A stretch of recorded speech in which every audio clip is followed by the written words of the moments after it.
Tudo bem, bom dia.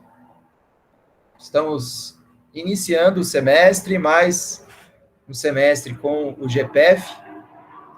Esse pessoal aqui é a turma do diurno, né? E então estamos no momento de renovação. Inclusive logo darei notícias no grupo sobre o edital que está para sair, né? Para quem for começar uma pesquisa ou for pleitear uma bolsa.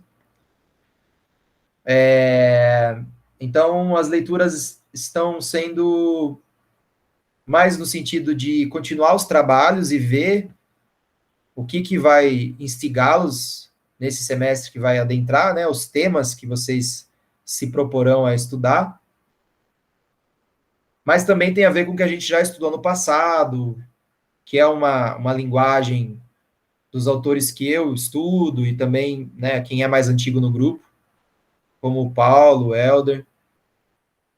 Então, apesar de ser novo, também é uma continuidade, né? Não é um processo começando do zero. Então, o texto hoje chama-se Práticas Docentes, Território de Cognição e Afeto. As autoras são a Priscila Castro dos Santos. A Priscila é professora da rede municipal de Itaboraí, no Rio de Janeiro. Ela está mestrando na UERJ. E a Rosimeire de Oliveira Dias, que é professora do Departamento de Educação lá da UERJ mesmo, né? Então deve ser orientadora e orientanda. E foi publicado esse texto na revista Linha Mestra, que é uma revista, né, que nós também publicamos, eu, o Paulo, o Helder, publicamos textos a partir do evento Deleuze e Guattari que nós participamos, e os trabalhos posteriormente foram encaminhados para ser publicado na Linha Mestra. Então eu tenho a percepção, quase a certeza, que esse texto é também fruto desse mesmo movimento, ou seja, ele foi apresentado no Congresso, por isso que ele é menorzinho, né? Os artigos normalmente têm 20 páginas, ele tem só 8, 9, porque provavelmente ele foi também um trabalho para ser apresentado no Congresso e posteriormente convidado para se tornar artigo nessa revista Linha Mestra. Então, por isso que ele é mais curtinho, e eu achei bom também começar o semestre com um artigo mais curto, para esquentar os motores, né? Começar devagar, na boa.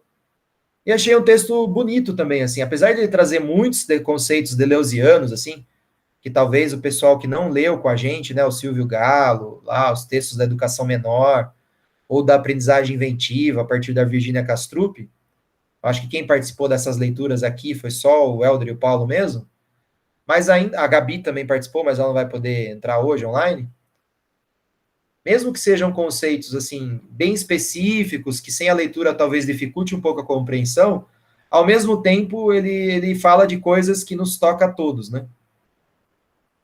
Então ele é possível de ser debatido mesmo sem esse background filosófico, porque ele fala de coisas que a gente sente assim, né? A gente sente que muitas vezes a escola, a aula, o ensino não nos toca, não nos afeta como deveria.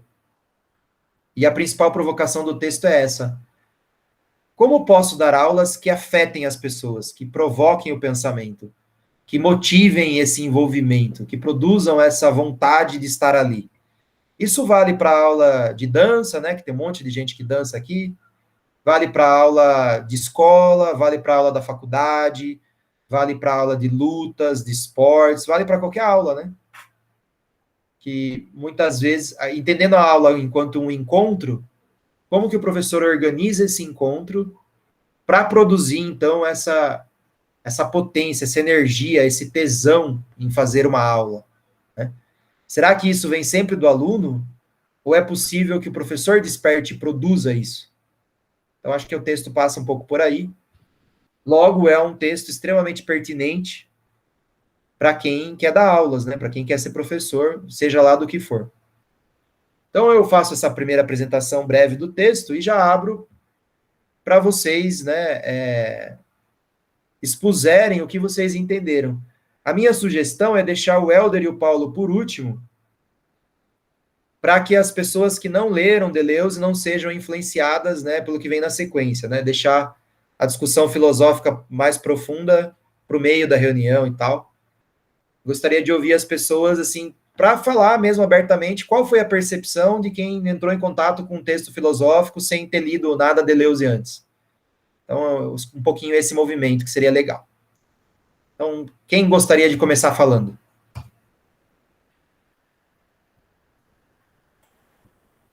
Só não briguem.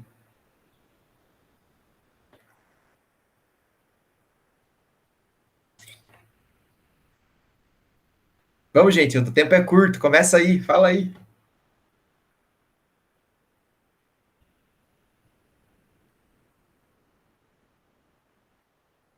Parece que a Ju vai abrir o microfone para falar, é isso? Bom, eu posso falar um pouquinho. Tá bom. Na verdade, assim, eu não queria ser a primeira a falar, porque teve algumas partes do texto que eu não entendi muito bem, né? Sendo bem sincera. Teve uma parte que ele fala de terra e território, eu acho que é na página 6, 7, que eu já não estava entendendo mais nada. Essa parte aí eu comecei a brisar, assim, eu não tava. Tive que ler várias vezes, porque eu não estava entendendo muito bem. Mas, no geral, eu achei o texto bem interessante. Alguns conceitos de Deleuze mesmo, eu lembrei de outro texto que a gente leu bem no comecinho do segundo semestre do ano passado, que falava de alguns conceitos, também essa parte meio teatral, eu acho que era mais ou menos disso o texto que você tinha passado. E eu achei bem interessante. Eu não tenho muito o que falar, não sei se depois se alguém falar alguma coisa eu lembre, porque eu acabei lendo muito tarde e eu não anotei nada, estava muito de noite. E eu estava sem caderno.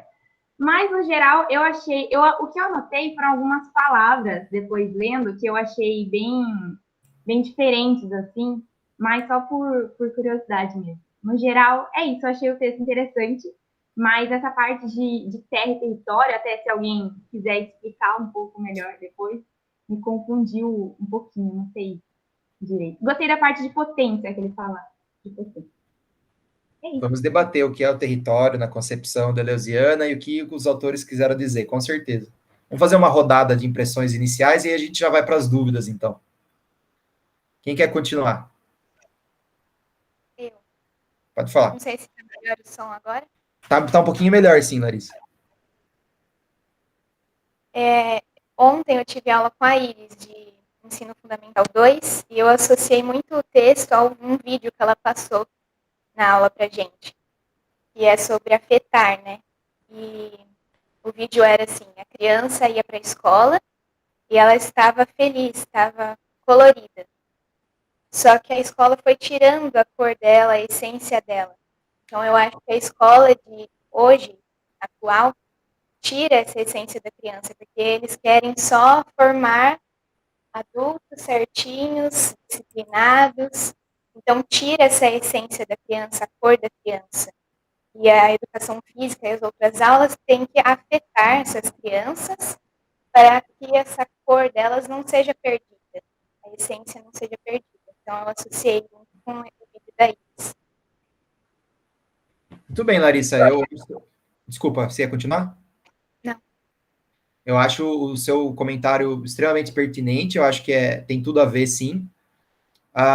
Talvez a ressalva seja que, na concepção da filosofia da diferença, principalmente a partir de Deleuze e Guattari, não existe uma ideia de essência nem nas crianças. Mas eu compreendo o seu argumento na medida em que as crianças são muito mais abertas para experimentações do que os adultos. E o que a gente passa na nossa vida que a gente vai limitando a nossa maneira de existir. E isso já responde um pouquinho a pergunta da Ju, porque território aí é mais ou menos esse território que eu habito. Não necessariamente físico, mas também físico. Mas um território subjetivo.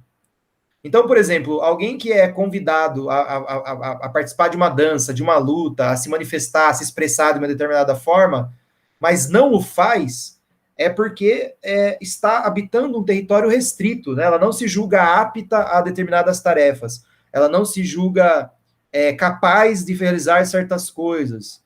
E esse território, ele é construído, né? O território que nós habitamos, tanto subjetivamente quanto materialmente, ele é uma construção, e a educação tem muito a ver com essa construção.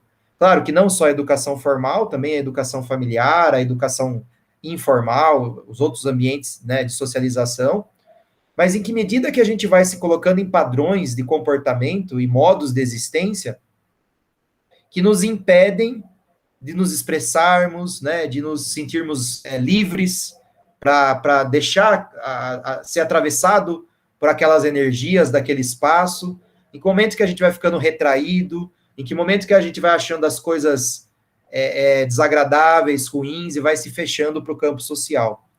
Eu acho que esse vídeo que você citou tem tudo a ver, sim, porque a proposta do texto é como não formar alguém desse jeito, né? Como não formar alguém fechando as possibilidades de manifestação e existência que ela apresenta. Acho que esse é o desafio, né? Obrigado, Larissa. Quem continua?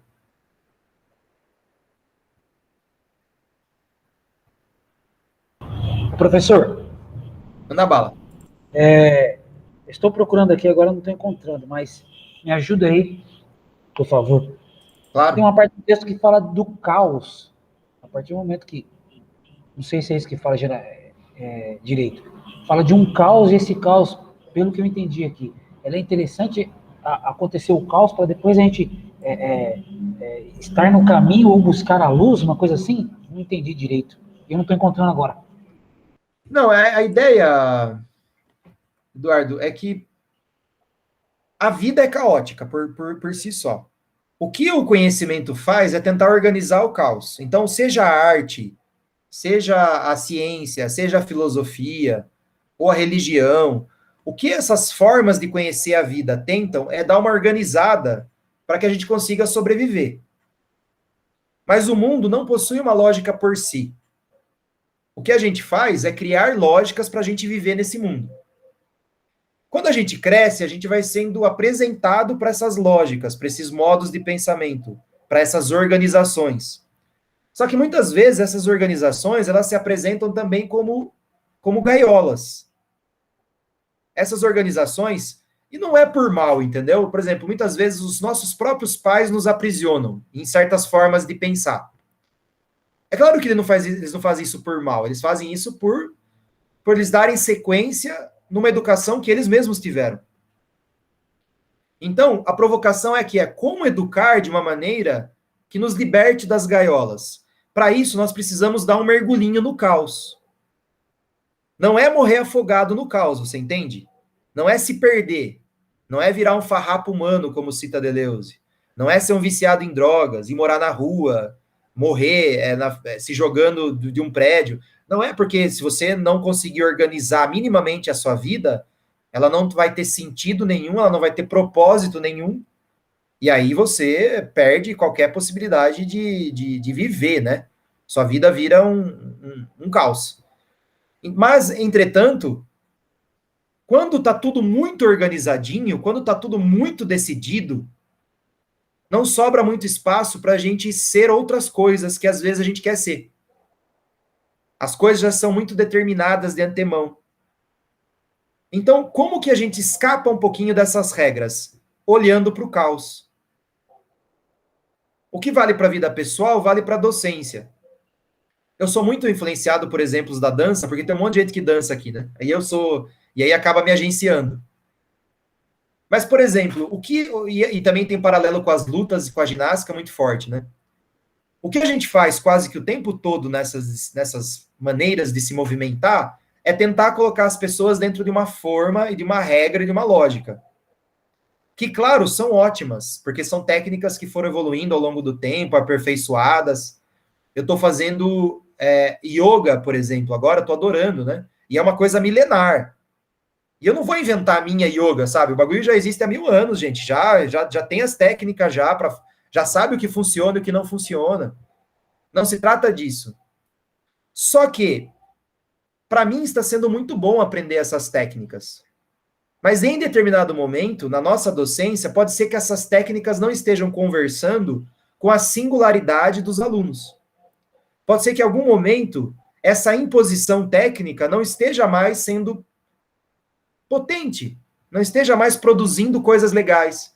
Porque uma coisa é você aprender técnicas para desenvolver uma boa luta, uma coisa é você aprender técnicas para você conseguir dançar. Se alguém ia colocar uma música agora e me mandar dançar, eu não consigo, porque eu não conheço técnica nenhuma. Entretanto, qual é o grau de liberdade que tem que ter na minha docência para que as pessoas possam se expressar para além das técnicas.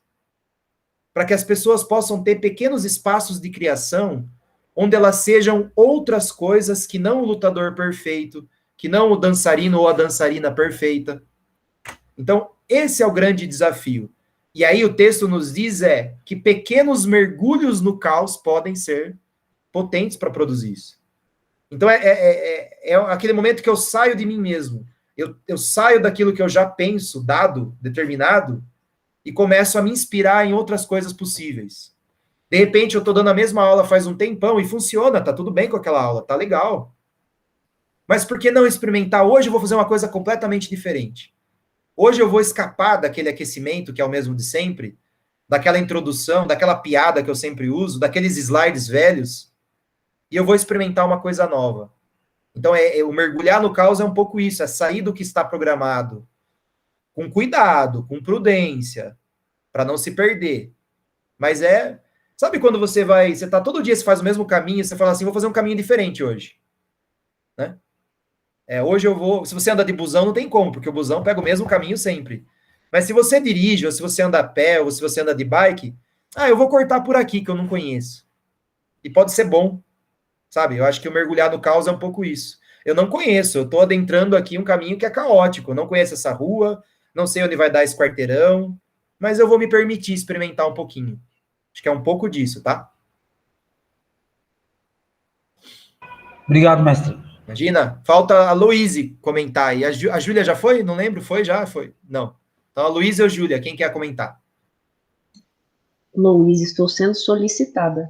Eu, na verdade, eu não consegui ler o texto inteiro, então eu vou mais ouvir o que vocês estão falando e absorver. Depois eu leio ele inteiro, porque são poucas páginas, mas não tenho muito... Na verdade, pelo que eu li até agora, essa questão de que modo afetamos e somos afetados na área da educação me fez lembrar de algumas tentativas, já em uma questão mais política, não filosófica, de padronização de currículo de educação, e isso me fez lembrar o quanto é necessário a experimentar... Ah, ele está desativado, peraí. Me fez lembrar o quanto é necessário a experimentação e essa subjetividade estar presente, não a padronização. É uma discussão central no texto, não tenho a menor dúvida. Eu acho que esse mais do que isso, talvez, seria como, então, eu dou aulas que não sejam tão padronizantes.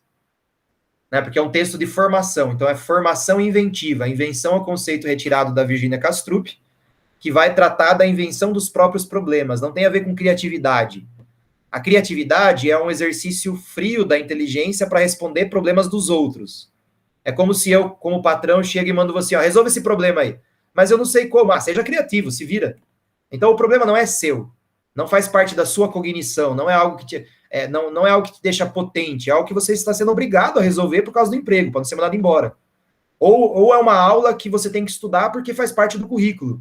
Eu chego na minha aula e falo, semana que vem vai cair isso e isso na prova. Mas você não gosta daquilo, você está cagando para aquele assunto, as aulas não foram interessantes, mas você tem que ler e você tem que tirar nota. Por quê? Porque isso é a inteligência a frio.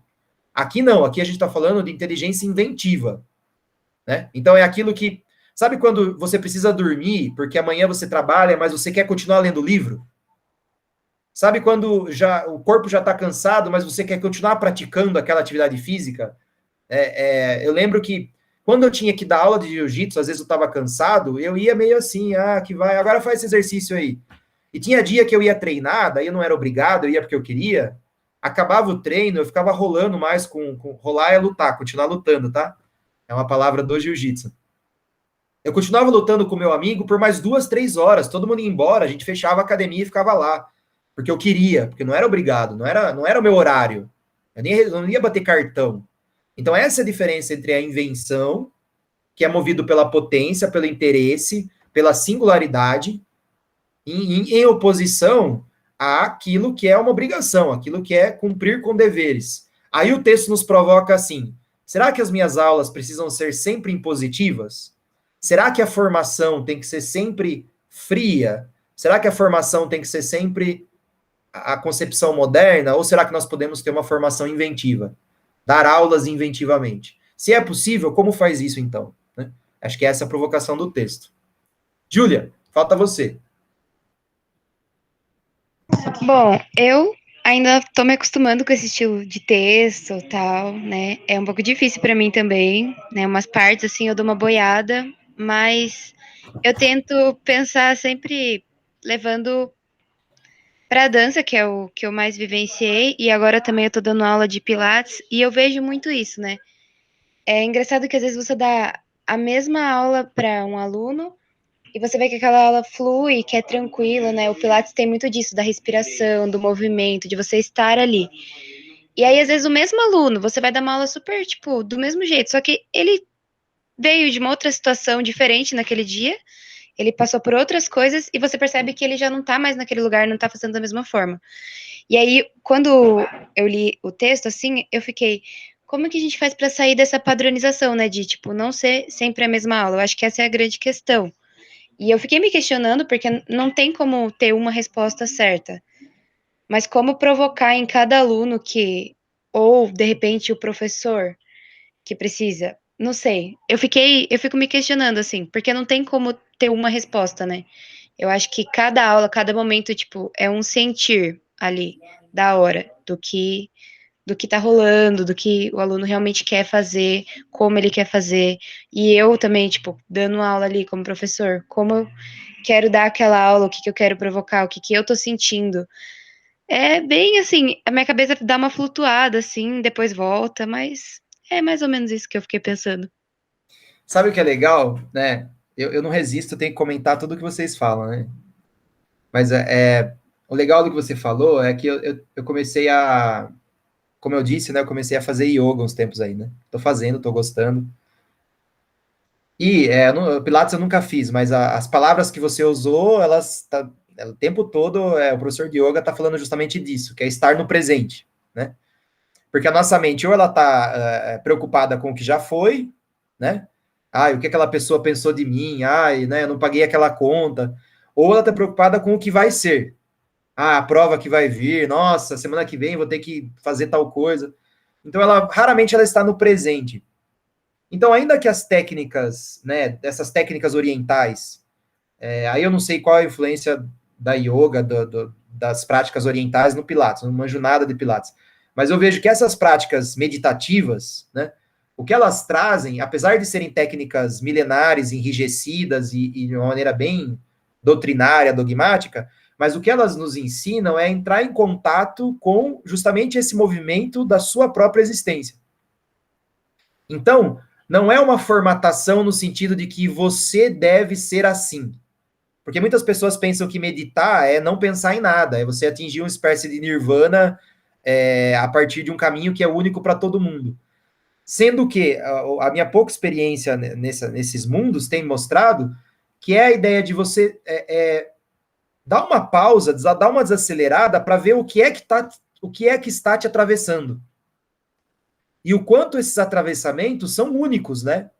Então, quando você para observar um pouquinho a sua própria mente, numa técnica de atenção plena, você percebe que nem você se conhece. Né? O quanto os seus pensamentos vêm e vão, e que só com muito esforço e treinamento, você consegue dar conta de ver tudo aquilo que te atravessa. Bom, se eu não me conheço, imagina se eu conheço os meus alunos. Imagina se eu dou conta de apresentar respostas para tanta gente que é sempre única, que é atravessada por coisas, por momentos, por história de vida, que são sempre múltiplos. Daí o conceito de multiplicidade deleuziano. Né? Então, daí o conceito de território também. Eu habito muitos territórios. Eu sou muitas coisas. Né? Eu estou presente a partir de muitos atravessamentos. Eu sou agenciado de múltiplas formas. E aí vem a provocação. O que eu faço com isso numa sala de aula? Porque a resposta que a gente tem dado é muito ruim. É tipo assim, ó. Repita o que eu falei, eu te dou 10. Faça o movimento do jeito que eu fiz, eu te dou uma faixa preta. A gente tem entendido a educação como um processo de copiar. Como um processo de repita o que eu faço que você está bem. É como se a gente conseguisse encontrar no campo objetivo uma régua na qual todos devessem se adequar. Isso produz alguns efeitos, como Foucault nos ensina, o poder é produtivo, isso leva para algumas conquistas, isso produz certos efeitos. Entretanto, o que a gente perde nesse tipo de educação? O que é que não está sendo considerado? Segundo textos, o que não está sendo considerado são os afetos, né? É esse circuito de afetos. O que é estar com outras pessoas provoca em mim que poderia ser potencializado para eu pensar muitas outras coisas, para eu produzir muitos outros eu. Você viram o significado de eu outro? Tem um conceito de eu outro, né? Como que eu me torno outras pessoas se não aberto para esse sistema múltiplo do que me atravessa, do que eu encontro? Mas a educação não pensa assim. A educação tenta limitar esses encontros. Ela tenta diminuir aquilo que me afeta. Ela quer decoreba, ela quer repetição, ela quer recognição. Né? Então, como ser um professor que escape disso, né? Tudo bem. Pode falar. Eu não sei se tem a ver com o que você está falando, eu até ia pedir para você comentar um pouco. Eu estava relendo o texto um pouquinho, assim, rapidinho, e eu achei um conceito que eu ia até pedir para você comentar, que é hierarquização das inteligências. E que o texto fala que na educação inventiva você tem que desaprender para ensinar, não sei, não entendi muito bem, se puder comentar um pouco disso. Eu não sei se tem a ver com o que você estava falando, dessa hierarquização. Tem total a ver. Na escola é muito fácil ver, Ju, dar de 0 a 10 para alguém. Então, as pessoas são classificadas e sofrem muitas vezes preconceitos, sofrem efeitos, porque os interesses delas são outros, porque os modos de pensar delas são outros, porque a maneira de sentir o mundo dela é outro. Mas para a escola interessa só uma coisa, interessa só que você seja capaz de exercer o mesmo tipo de inteligência, que é a inteligência racional, voltada para um eventual mercado de trabalho. Toda a existência da escola se justifica a partir de uma única pauta, que é nos formar um cidadão útil para o mundo que existe.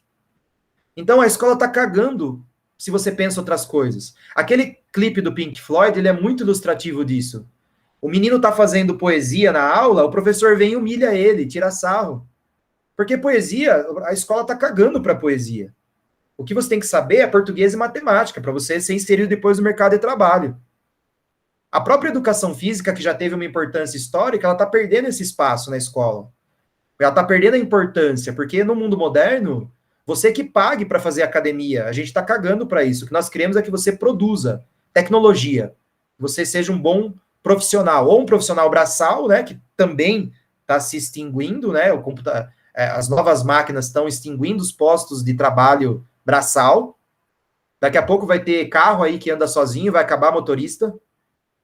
E ao mesmo tempo que ela está exigindo pessoas cada vez mais preparadas na produção de tecnologia. Então, se você sabe dançar, meu amigo, isso não interessa. Se você sabe fazer poesia, se você é um artista, vai encontrar o seu espaço, normalmente atrelado ao mercado de trabalho também, dentro de uma indústria.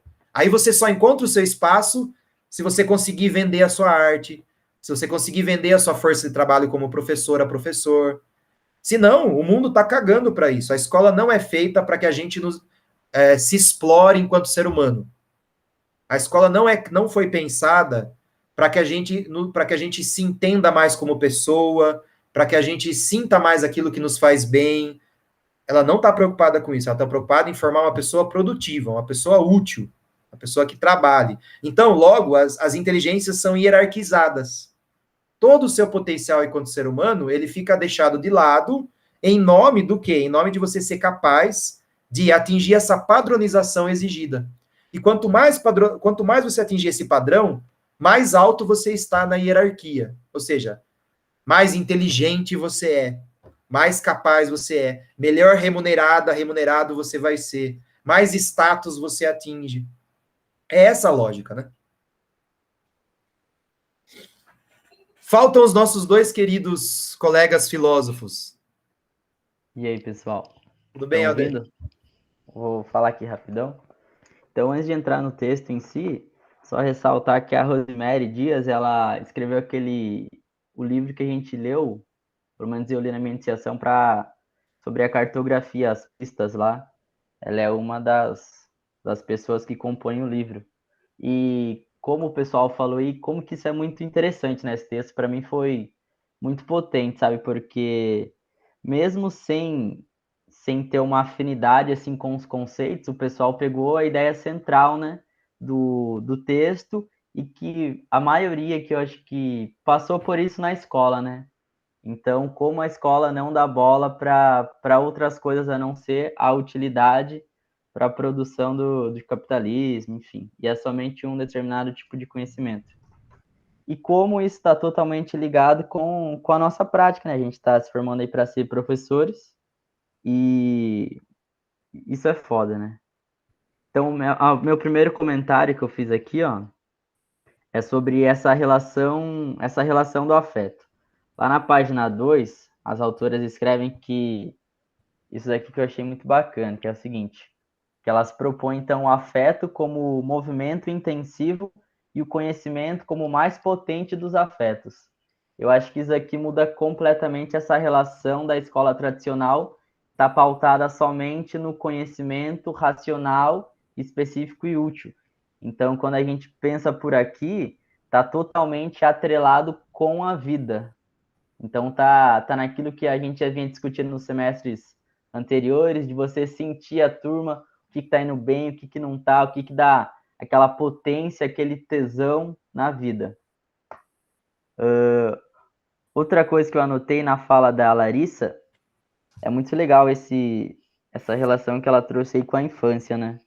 Só um breve comentário aqui é que o Deleuze, lá no Abecedário, numa entrevista que ele faz, na letra E, que em francês é infância, ele fala sobre a infância. Então é interessante também essa visão que ele tem sobre a infância, essa multiplicidade que é, enfim, acho que é interessante isso aqui, se alguém porventura vier a pesquisar aí, e que também se relaciona bastante com as aulas da Iris, que está voltada para a experiência com o corpo. Então a educação física, eu tive aula aí também com o Fundi 2, com ela semestre passado, é muito isso. Muito legal, essas conexões que surgiram aí. E lá na página 4, então, só retomando, eu acho que o grande propósito assim, que as autoras trazem é não deixar de lado, mas priorizar o conhecimento mais relacionado com afeto, com os afetos. E como isso tem a ver com a docência, aí, como a Luiz e o Rubens bem colocou, que para a docência não basta a gente, se a gente não se abre para viver outras coisas, como que vai ser a nossa aula, né? Será que a gente vai dar vazão para essas outras coisas? Será que a gente vai estar sensível para isso? Então, essa autopoiese que está lá também, que ela cita Maturana e Varela, essa autoconstrução de si, né? Então, eis aqui uma possibilidade para nós, enquanto docentes, também nos abrirmos para vivenciar, experienciar outras coisas. Então, o que ficou aqui para mim do texto que eu achei muito bacana é que a Kastrup, lá no livro, ela fala de uma política cognitiva, né? Lá para o final, enfim, outros rumos, mas aqui, nesse texto, elas vêm com a ideia de uma política dos afetos. E eu acho que, para mim, o que ficou, o que elas lançam assim como um caminho possível é priorizar os afetos, uma vez que a escola é pautada nesse contexto iluminista, que tem somente um caminho do conhecimento racional, que de certa forma a escola se debruça muito a partir desse, mas está pouco interessado com as emoções, com os sentimentos e com os afetos, que é sempre único, que é sempre diferente de cada pessoa. E é isso. Muito bom, Éder. Pode falar, Du.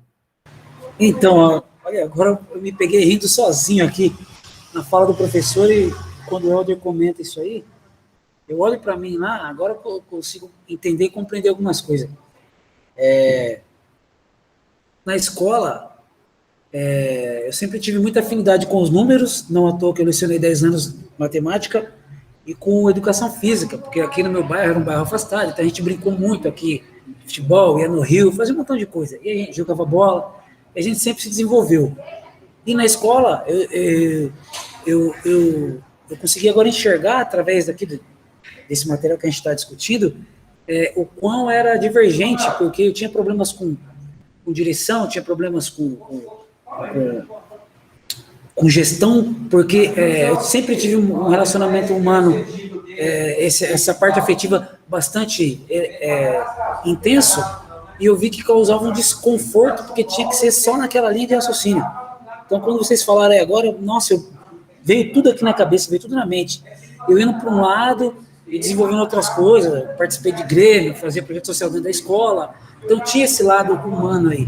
E talvez um desconforto saía por causa da energia muito positiva, influenciava muita gente, e talvez eu não trilhava o caminho que a gestão, que a direção queria.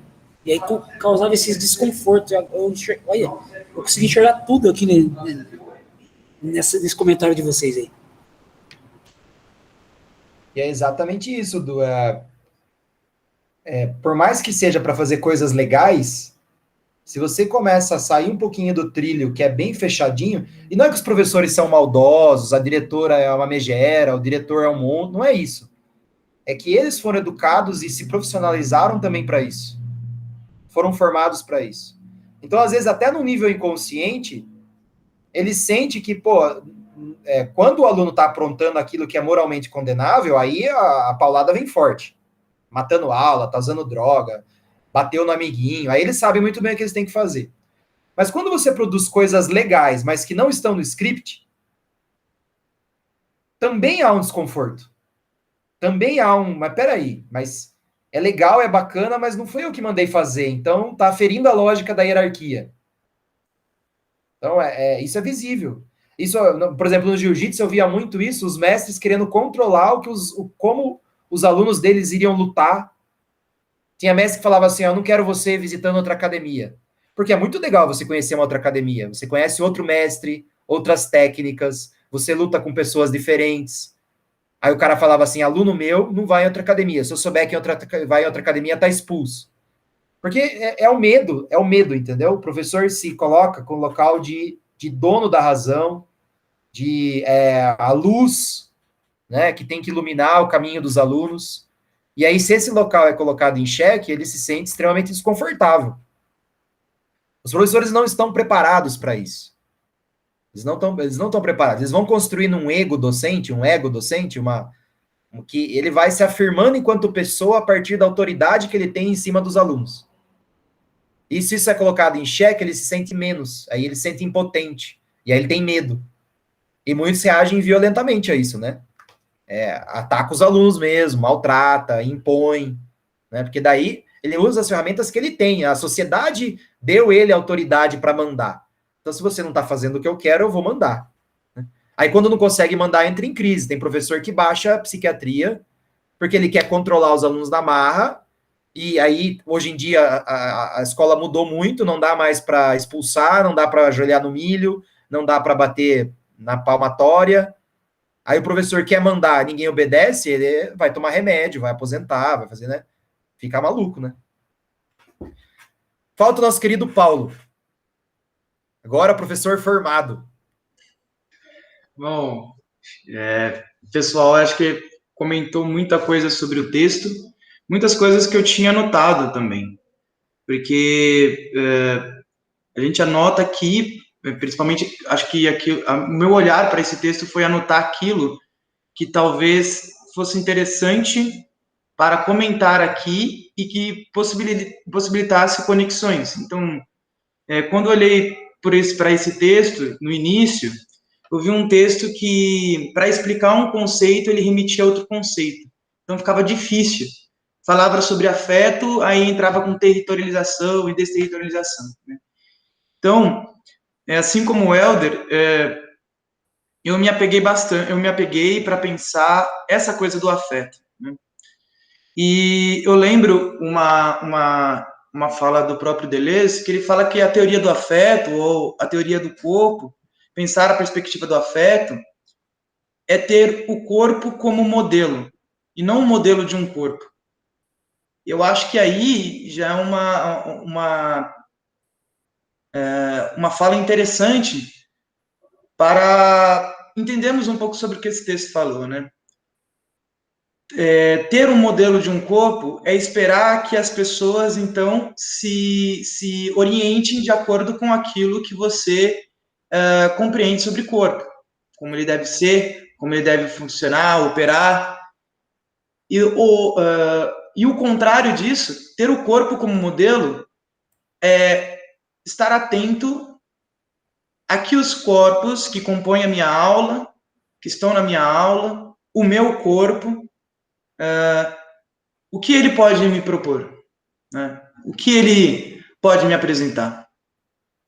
Porque assim, né, antes mesmo de ter pensamento, o corpo já existia. 3 bilhões de anos atrás, nós não nascemos cogitando as coisas, mandando nas coisas, falando como deveria ser as ordens das coisas, né? 3 trilhões de anos, sei lá.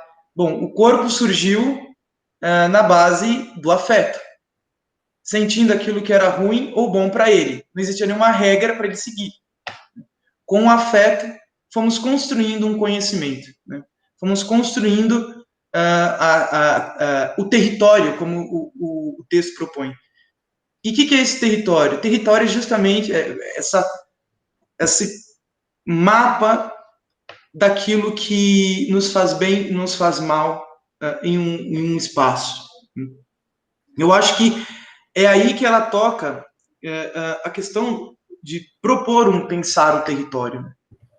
O que o ambiente, sala de aula, está propondo como território? Quem participa? Como participa? Funciona aquilo que eu estou lançando para os meus alunos? Eles estão engajados naquilo que eu proponho? Ou eles estão recusando aquilo que eu proponho? Estão resistindo àquilo que eu proponho, né? Bom, muitas coisas já foram comentadas, mas me tocou lá no final do texto, já as últimas considerações, ela fala assim sendo, o ambiente mais importante no desenvolvimento pessoal talvez seja um ambiente humano e não um ambiente físico ou material. E por muitas vezes, quando a gente pensa, vamos fazer uma transformação, nós estamos pensando algumas vezes numa transformação que é física, né? Uma mudança que é física, vamos retirar isso daqui e dali, ou falamos, vamos mudar de território, vamos mudar de espaço, nós pensamos, olha, vamos para outro lugar, vamos fazer isso de outro modo. E também pode ser. Mas algumas vezes, o deslocamento, ele é um deslocamento de si próprio. Fazer experimentar uma nova modo de olhar para a sua sala de aula, para a sua didática, né? O mundo hoje, ele está justamente pautado por você olhar só por seu ponto de vista, não considerar os demais, né? Não considerar aquilo que afeta os demais. Ou algumas vezes, o Rubens falou, essa atenção a si próprio, hoje em dia quase não existe, né? Alguma coisa que te incomoda, rapidamente tem que ser censurada, rapidamente tem que ser bloqueada, ou como estamos falando hoje em dia, cancelada, né? Precisa não existir, parar de existir. Aquilo que eu não gosto, você não deve praticar, você não deve fazer. Isso não é uma prática de hoje, isso é uma prática que vem séculos e séculos, remonta séculos e séculos. Mas isso é não deixar, nós caímos num hábito, né? Nós fazemos da nossa atividade do pensamento, da nossa atividade didática, ser um hábito. Isso talvez possa nos incomodar, fazer que isso nos incomode e lançar para discussão. Puxa, isso que está me fazendo mal, por que está me fazendo mal? Vamos pensar outra coisa, vamos pensar alguma forma, alguma aula que possa engajar o meu amigo, o outro. E isso é o que o texto veio a me provocar a pensar. Mas, como eu disse, já haviam comentado, já haviam discutido bastante aí nas palavras, considerações do texto, todos vocês. Bom, é isso. Muito bom, Paulo. Gostei de tudo que você falou. Assina embaixo. Nada como um professor formado, né, gente? Você vê como a pessoa se sente potente? Né? Você viu como mudou? Mudou assim até, né, a postura. Né? Diploma te fez bem, Paulo. Pois é. Muito bem, gente. Nós temos um tempinho ainda. Agora seria legal, sei lá, colocar uma dúvida, alguma coisa que incomodou, não entendeu nada. O tempo está curto, mas seria o momento ideal para isso. Alguém teria alguma coisa nesse sentido?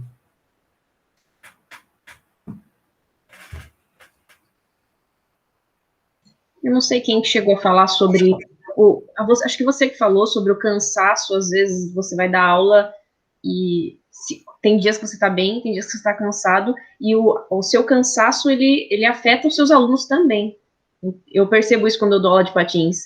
Se eu tô, às vezes tem aquela obrigação de fazer, tem dias que a gente está bem, e isso mostra que a gente afeta os alunos de acordo com a forma como estamos naquele momento, como que estamos em questões emocionais também. Não tenho a menor dúvida, Luiz. Inclusive, é legal você falar isso, que tem a ver com a última frase que eu queria trazer para o encontro. E também existe o inverso, né? Tem dias que você está muito para baixo, sem potência, e os alunos te jogam para cima. Nossa, isso acontece muito comigo, porque eu dou bastante aula de patins para criança. Então é uma coisa assim, parece que a energia é maravilhosa. As crianças têm energia para elas e para o professor também, né? Então, a criança é um negócio incrível mesmo. Eu também sentia muito isso com criança, ou quando você faz uma coisa que você gosta muito. Daí você está cansado, mas é só você começar a fazer que aquele parece que vai funcionando, né? Vai se encaixando, né?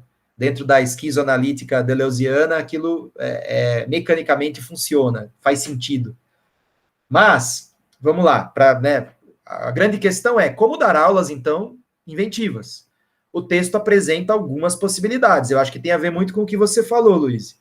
Infelizmente, nós vivemos num mundo extremamente mercadológico, exigente do ponto de vista da produção, que nos força a dar aula sem a devida preparação e muitas vezes cansados, né? Imagina o seu caso, que você deve fazer plantão e daí você tem que ir lá dar aula de patins, né?